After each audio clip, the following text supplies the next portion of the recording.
Now, on the topic of defence, over the last 12 years, the Albanian defence sector has seen an increase in investment of some 250 million euros. Military staff have seen their average salary increase by 164%, and there's been a five-fold increase in recruitment. Now, in the current geopolitical situation in Albania and the region, it's safe to say that Albania is reprioritising its defence sector. I spoke with Defence Minister Pirro Vengu about the biggest threats to the country and the region, the role of the EU and NATO, and what lies ahead. Minister, thank you so much for joining me today aboard the Vespucci. Now, we were here yesterday as well, and there was something quite special that happened yesterday. Can you give us an overview of what went down yesterday? Well, thanks first of all for being here and for accompanying us throughout the day. Actually, what happened yesterday aboard the Vespucci and aboard the Libra were two very important agreements. First of all, we have been working together with my colleague Guido Crosetto, and both governments, in fact, have supported us in this endeavor. We have been working on beginning a deal and a conversation and a negotiation, essentially, about the revival of our naval industry down south in Pashaliman. And this 8-month effort basically culminated yesterday in the signing ceremony of the first memorandum of understanding between Fincantieri, which is a European giant of naval production, a military vessel essentially, but also civilian ones. And we're ambitioning together, Fincantieri and Caio, the government-owned military production company, to create a joint venture which essentially will allow us to produce vessels down in Pashaliman. First of all, military vessels for our own needs. We have entered a new period of very capital-intensive efforts within our military forces, and predominantly also in our Navy. And we need to build new vessels, essentially. But also with the ambition to have that production facility cater to also civilian needs, because essentially our strategy when it comes to defense spending, whenever we do some important spending and investment in defense, we also try to cater to civilian needs. As a small NATO, modest NATO ally, I think that's the good strategy forward when it comes to defense spending. But so Albania got quite a big present yesterday. A gift, so to speak. That's the second element of this very strategic relation we have embarked upon between Albania and Italy. Yesterday was concluded the donation act, basically, of one military vessel of the Italian naval forces that will be donated to our naval forces. That will serve a twofold purpose. The first purpose is basically to allow our own officers and cadets to familiarize themselves with military ships of this magnitude, and basically help us transition out of a naval force that, after communism, essentially has done mainly Coast Guard operations, into basically transforming it into a proper naval force. We are increasingly supporting both EU and NATO missions throughout the Mediterranean with our naval forces, and we ambition to take more responsibility. This comes by better training of officers and cadets, and also by this transition I mentioned from a Coast Guard to a naval force. And this donation essentially will help us do exactly that. Now, I have another little side question. It's called the Libra at the moment. Any ideas what it might be renamed? Oh, that's a very this good is the question. important bit, you know? That's a very good question. Well, we know for sure it will be renamed. Yes. In the next couple of months, basically, we're going to send groups of officers, or naval officers and cadets on board to get the proper training. And once it will be fully delivered to our forces, we will have the, let's say, the ceremony the proper ceremony as the tradition foresees. Now, we don't have a final name. There are a few candidates. Yes. There are people that think of very symbolic names that have to do with our, national pride or national figures. There are other people thinking about, taking the name of a city. It used to be a tradition in the naval forces. Long time ago. We'll make sure to do a thorough process and get everybody's opinion, but I don't have a name for you. Can I put a suggestion for You Teuta, certainly- please? I love that name. I wanted to call my daughter Teuta, but I was outvoted. And also because we're in Dures as well. So that's my proposal. We're in the Dures, but it needs to be, to be a representative of the whole country. Point taken. That certainly might be considered as a candidate, but I cannot. You can't commit at this time. That. No, that's fair enough. Now, obviously, this gift from Italy and these agreements that were signed. It signifies a very strong relationship between the two countries. But talking of cooperation with other countries, recently it made news internationally. The Trilateral agreement, which was signed between Albania, Kosovo, and Croatia, and there's been quite a lot of talk about it. And I want to hear from the horse's mouth, so to speak. How did this deal come about? What was the need? And in concrete terms, what is it hoping to achieve? Well, first of all, thanks for asking. First of all, it has been in preparation for quite some time, over a year.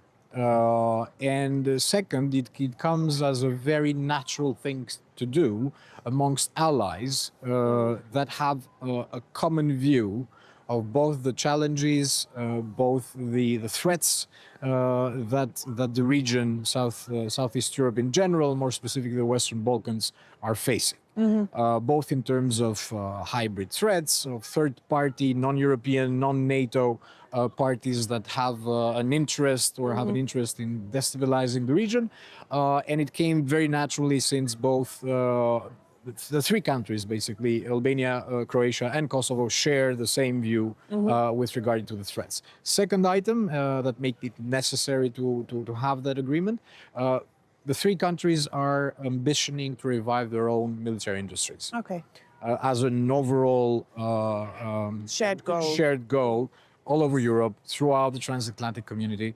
And we thought that we had both to learn from each other, but also maybe to enter into initiatives that are both supported both by the EU strategic compass and NATO strategic compass, in the sense of joining forces for common procurement, joining forces for common innovation programs that could also receive common funding for common instruments of funding. So this was the second element, and the third element has to do with better interoperability and better coordination between our armed forces, better training and more systematic, let's say, training and exercises between our academic military academia, and elements that have to do with the coordination of exercises of the three militaries. So it came as a very logical step, a very natural step, and a very sensible one, because the three countries are also invested under the NATO umbrella and under the EU's, let's say,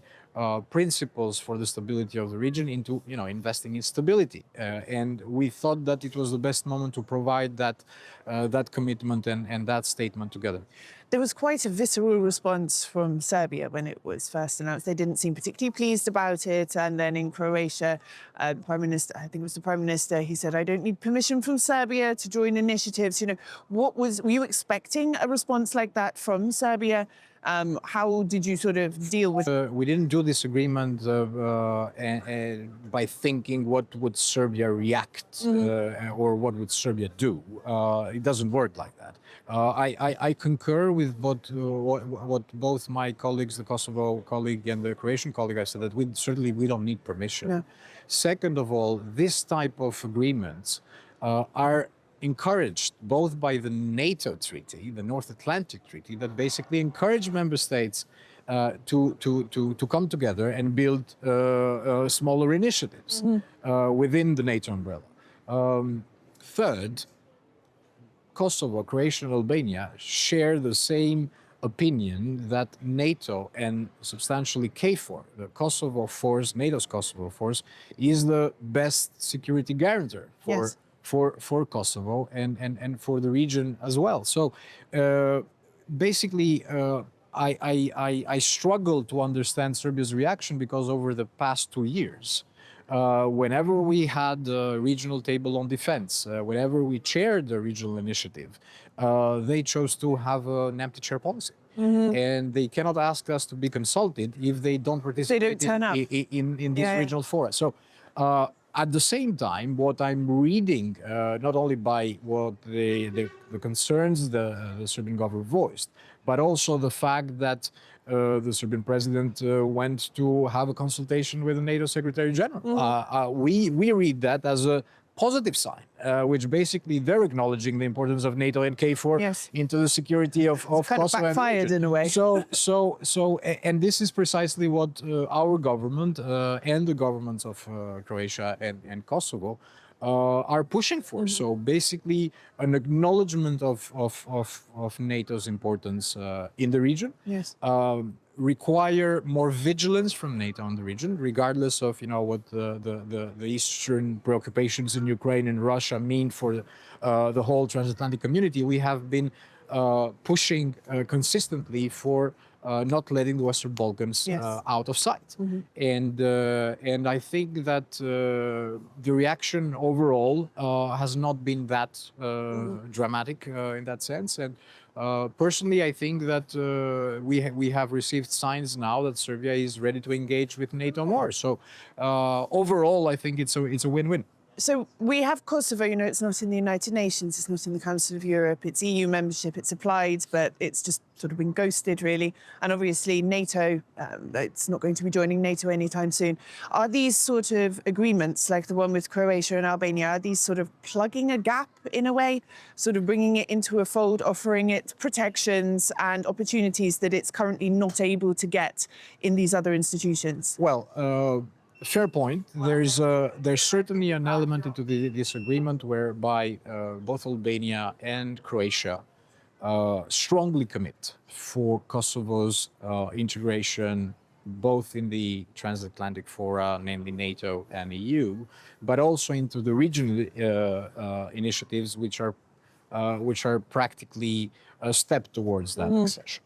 And it's the first time that Croatia joins us that vocally. Yes. And in a very principled way, in a very firm commitment, and I think that's a good message.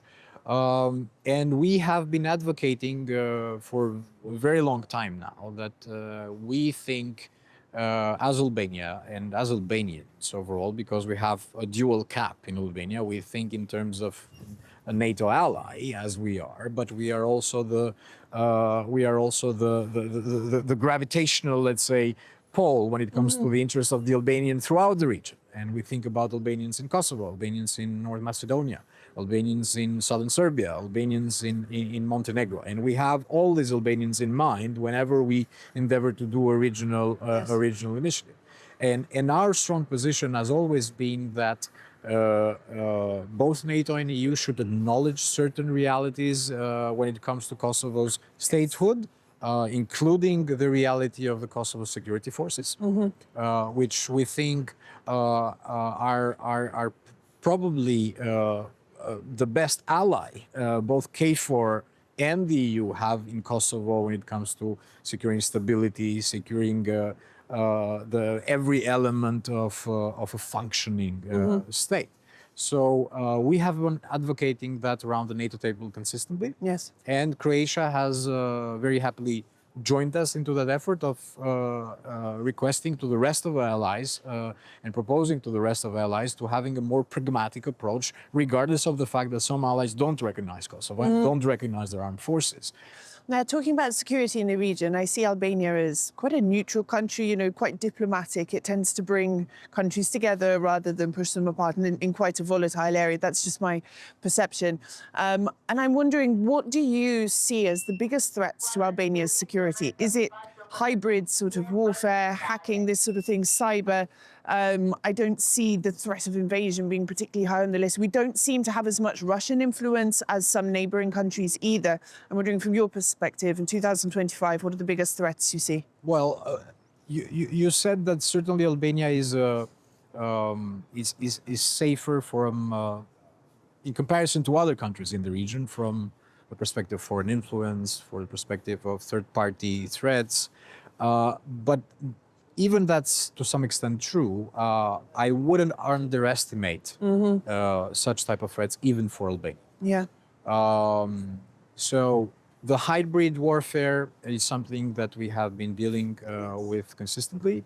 Cyber attacks. Cyber has become a daily battle, essentially, even if it's a way of the eyes of the citizens, but Yes. and it happens sort of in the background, in the shadows, but it's a daily effort.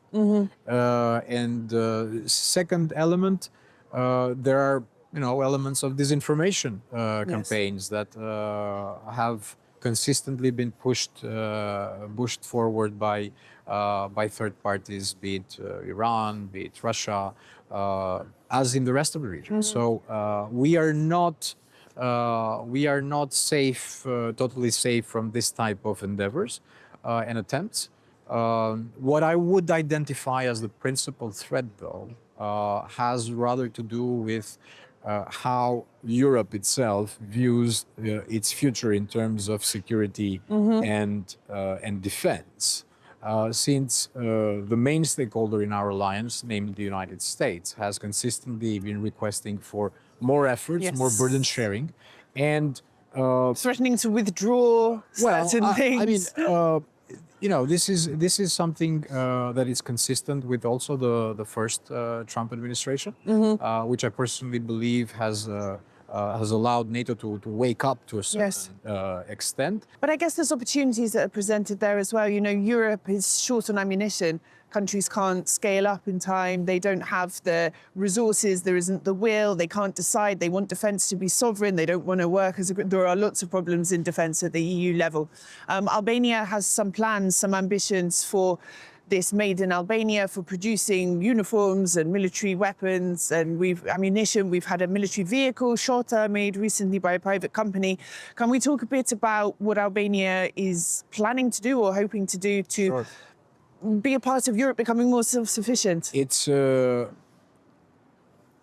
overall perspective around the NATO nations is that the industry needs to, the military industry needs to show up in terms of delivering faster, delivering more, and delivering in a more efficient way. And that's what I would define as the second biggest threat and risk right now, is the inability of the industry, at least from this side of the Atlantic, to provide the necessary backing whenever we procure new equipment. And if we compare that to the threats I mentioned earlier, and countries that have, let's say, a pyramid whereby they can turn the war economy engine faster than the rest of the alliance, I think this is a second element of risk. So consistently around the NATO table, we have agreeing on plans, on capability targets, but we realize that these are things that take probably decades to achieve. So Albania, in its own, on its own at least, is attempting to revitalize the national dormant military production capabilities.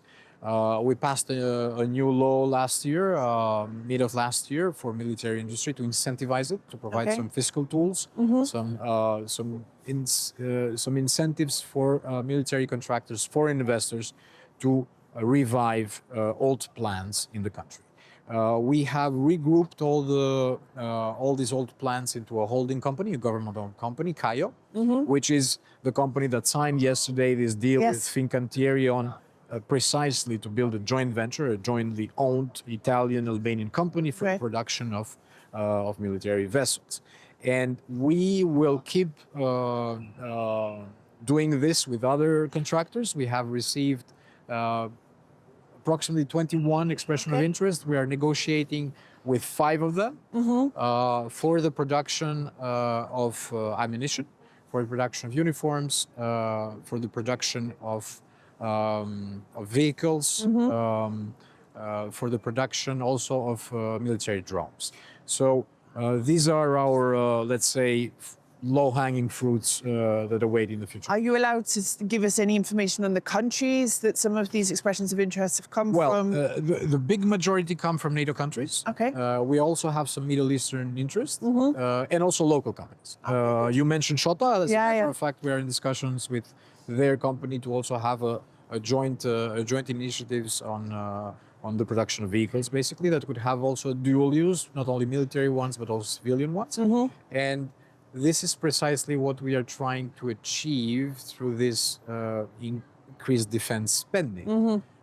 Because at the end of the day, for countries that have also big needs, such as Albania, in education, healthcare, social equality, there's a lot of spending into that as well. So when we think about defense spending, we think of it as a reindustrialization instrument, basically. So it has to have an effect on the local ecosystem, workforce, education, educating our youth, basically engineering, innovating into these elements of military, let's say, production. And the analysis we've done is that a job in military production basically creates 3 jobs in the civilian ecosystem that support that military production. Logistics, services, and whatnot. So overall, whenever we spend a cent in defense, we make sure that it has an implication in economic growth and in a civilian capacity. Do we have any timelines? You said you're in sort of discussion stage at the moment. The first step was yesterday with Fincantieri, that was after an 8-month discussion. I believe that by the end of the month we might have 2 other good news. Right. As we ambition to also revive our aviation school. Interesting. Where will this be? Well, you'll have to wait a couple of weeks for secrets. that. But it's certainly an ambition, and we have this ambition on the military vehicles that we want to put forth as soon as possible, because it's a real need, and we feel it's also a potential for export. So there's great potential in every item you mentioned. We think that there's a potential for export, because at the end of the day, if we build locally, we wanted to build sustainably for export. Pirro, thank you very much. And if you need any naming suggestions, I have a long list. So don't be shy to ask me. Thank you very much. Thank you so much, Alice. Thank you. Thanks.